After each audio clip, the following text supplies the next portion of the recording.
Welcome back to our channel. We are live right here from Money20 and we are BitcoinMagazine.nl. And yes, whenever you say Money20 and BitcoinMagazine.nl, they don't usually go in the same sentence because we are in the backyard of traditional finance today.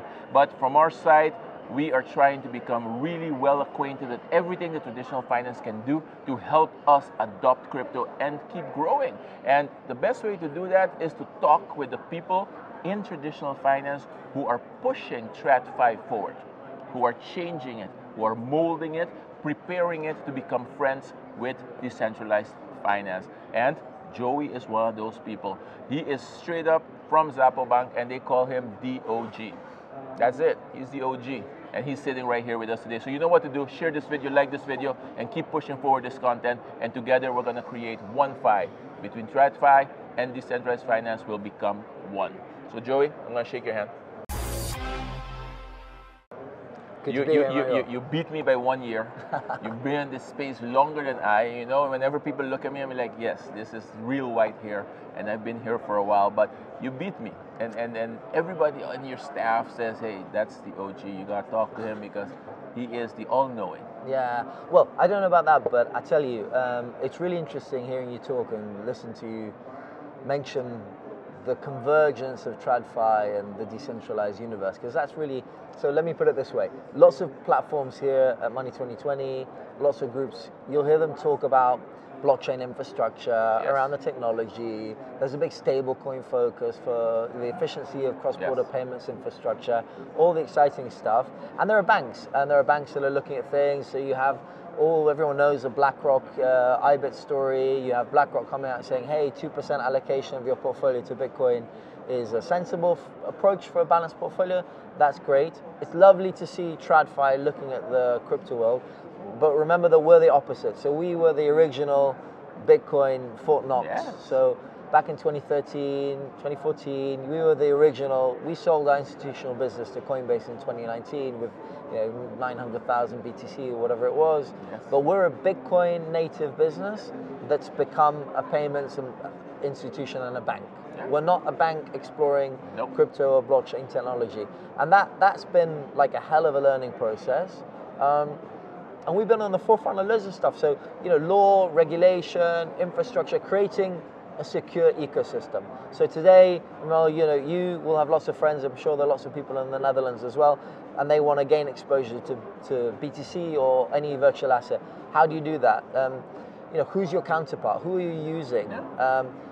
Some people don't really understand the difference between like a really secure and properly regulated infrastructure to allow you to gain access to something. So I call it like gaining access to virtual assets through a secure ecosystem. So we want to build things where people have exactly the same access they want, but in a very, very secure and safe way. We don't want the FTX scenarios. We don't want the Bybit scenarios. We want to deal with proper infrastructure. We want to deal with security properly. And that's what has to happen for this to grow in the right way. I think we were talking before, lots of crazy numbers. I think they're like $45 billion or so of inflows into the ETF universe in the US, and that's great.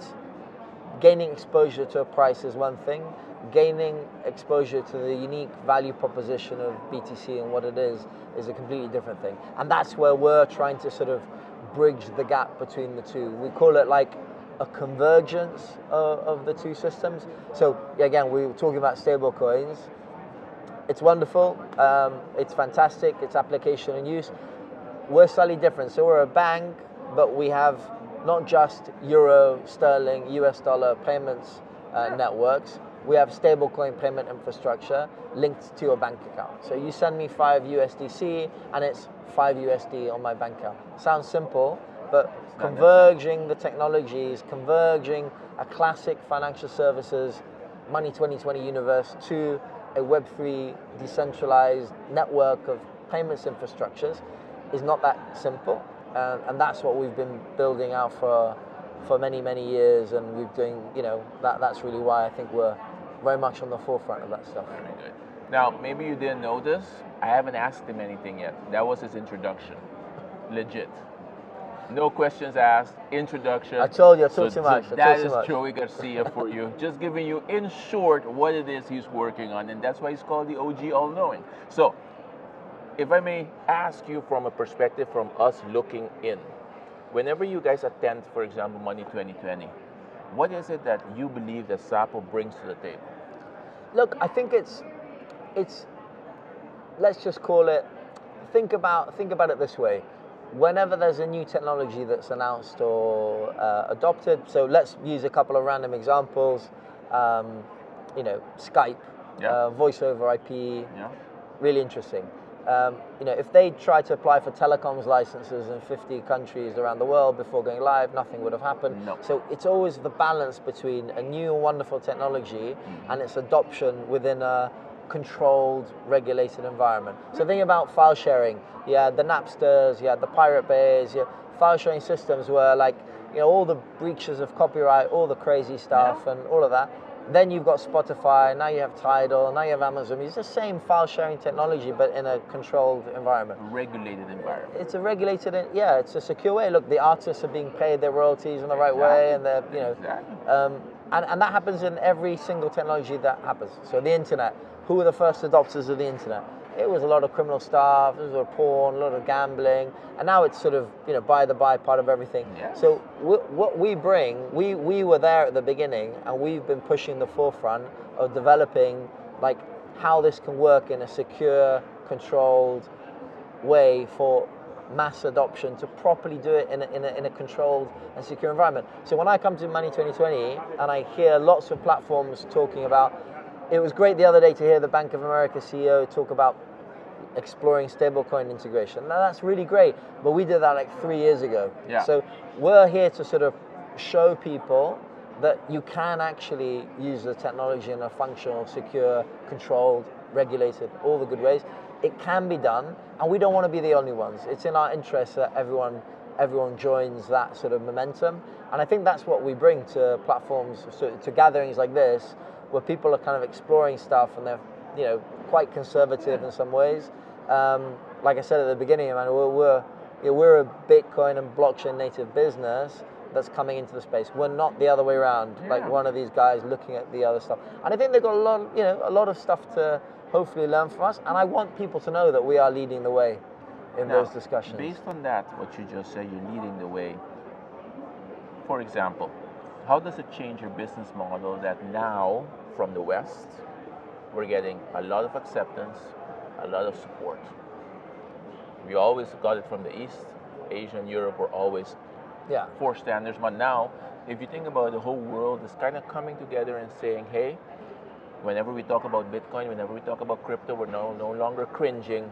We're no longer, saying it with hush spoken. Yeah. Now we're openly, JD Vance standing on the stage at Bitcoin Las Vegas and saying, hey, it's time for us to have a Bitcoin reserve. Yeah. So how does that change the business model for Xapo, for example? Yeah, that's a good question. I mean, we were there in Vegas last week, and we were, the main sponsors of Bitcoin Nashville, and you can see behind Trump all the Xapo logos and everything, because we knew what was going to happen, and we are always on the forefront. It doesn't change what we're doing; it just validates what we were doing. So if you think about, it's great to hear the vice president talk, and it's great to hear President Trump take those positions around strategic reserves. It's great to hear BlackRock talking about 2% allocations. But you've got to really know the history to hear that we've been pushing the Bitcoin value proposition since 2013. The whole eruption of the whole crypto universe, we don't offer anything but BTC. We're proper Bitcoin maxis. Yes. Focus on that as a value proposition, because that's what we believe in, and it's been validated. And all of these things that you're talking about, they just revalidate it. They're just showing everyone that the message that we've been developing is the right message.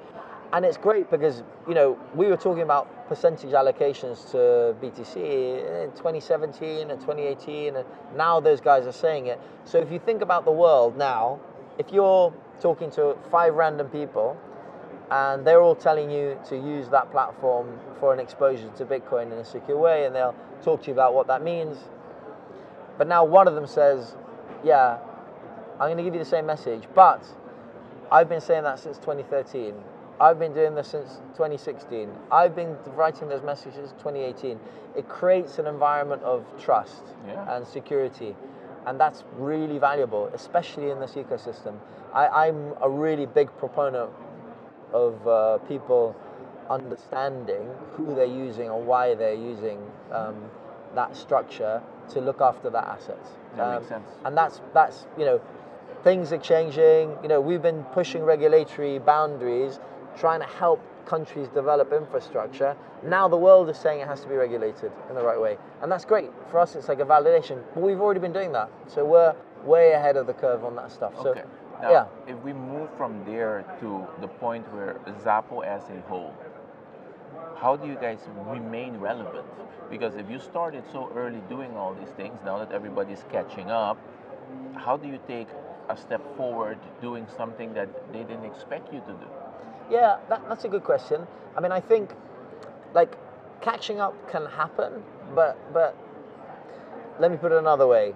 If you are speaking with bank X, Y, or Z, and they're talking about theoretical exposure to Bitcoin, I tell you that they will conceptually look at something like an ETF. Yeah. They're not going to have BTC integrated to a payment rail.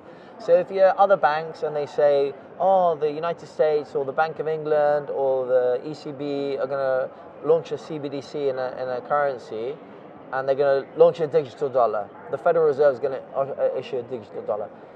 How many banks have infrastructure, wallet systems to hold and custody a blockchain-based value of account that can allow it to integrate into a payments network? Will they be able to do that? Maybe, but that's going to take them 5 or 10 years. Yeah. I don't know. Like, nobody's set up for that. We are. So I don't think it's so holding BTC is valuable, and it has a value proposition. Yeah. We're developing options to actually put your BTC to work, to borrow against the value of that BTC securely. We're building an entire ecosystem around the offering. So if you when I hear of like banks or institutions looking at exposure to a virtual asset, that's great. But like we did that like 12 years ago. Yeah. Like the stuff that we're doing now is much more on the front end, I think, of developments in the ecosystem. So again, like we can talk about Lightning. We have Lightspark integrations for cross-border fiat settlements over the Lightning network. How far away are classic financial institutions from being able to offer that? Like light years. So I'm not at all worried about that. I love that everyone is taking more interest. I think they'll have a lot to learn from platforms like us that have been doing this for such a long way. But I do think we're way ahead of the curve still. Very good. Now, our target group is Europe. Most of our viewers are European, Dutch-based, Belgium, Luxembourg. So where does Xapo stand when it comes to doing business here in the Netherlands, for example? We're not doing business on the ground in the Netherlands. We're not actively sort of marketing or doing any sort of activity here. I know, that's why the question. Yeah, no, we don't do that. So we're not a sales machine. We talk about who we are, what we've done, technically how we operate, the security in the systems that we've built, tried and tested, etc., all of the good stuff. And it's fine for people to know that we exist. If they want to approach us, they can, but that's up to them. We're not here to be marketing our message or anything like that. We don't want. I mean, it tends to be like word of mouth and referrals really within a very. And we're relatively narrow as well. We're not looking for like mass market. We're looking for like parts of the Bitcoin community that are looking to be serviced in a specific way. So we're the right fit for some people. We're not the right fit for everyone. Makes complete sense. Yeah. Now we're gonna keep moving forward. The market caps keep growing. We're above 100K right now. As the market keeps going, obviously there's a lot of change on the horizon. Where do you position yourself in the next 6 to 12 months? That's a really good question. I think if you think about the blockchain ecosystem, there are many different protocols, right? So lots of stuff is happening and developing. There are standards, there are lots of infrastructure. It's very interesting. We're big Bitcoin believers, so we think the Lightning layer is one thing, the L2s and the functionality that's been built on the network. Could the Bitcoin network become the TCP/IP of the blockchain, the internet equivalent of the blockchain? I mean, potentially it could. there are still going to be challenges, and we are long-term value proposition pictures, and that's what we believe in. So we're not really here to offer people, or I would never recommend to people, certainly within the Xapo infrastructure, to trade the environment. That happens in other platforms, and people can do that and do whatever they like. We're much more long-term. There's going to be volatility. There's still going to be volatility, but you've been in the space like I have for a long time. At $1,000, everyone thought this is completely crazy, and then it hit $400, and everyone was like, I told you. Then it hit 10, down to 5, I told you. Then it hit 20, down to 6, I told you. It keeps happening, and it's at 100 now. Are there going to be other downturns? Yeah, there can be, but we still believe in the proposition of what the mission and what the protocol is going to be able to achieve, and that's not a 6 or 12-month horizon. That's more like 3-5 year horizon. And if you believe in that, then we can support you in the right way. If you don't believe in that, then go and trade stuff wherever you want and do something else. Very different. Well put. So he made it very clear. When it comes to Xapo, there's no dabbling. They've been actively working in our space for a very long time. And everybody right now that's saying, hey, we're going to do this, we're going to do that, they've been doing it. They've been setting a standard for it, and this is why we need to sit at the table with people like Joey to make sure to bring this information to you, to make you aware of those people who have been supporting our space from the traditional side, that came from the decentralized side, who are now on the other side, pulling us together. So you know what to do. Share this video, like this video, and Joey, this was a very interesting conversation.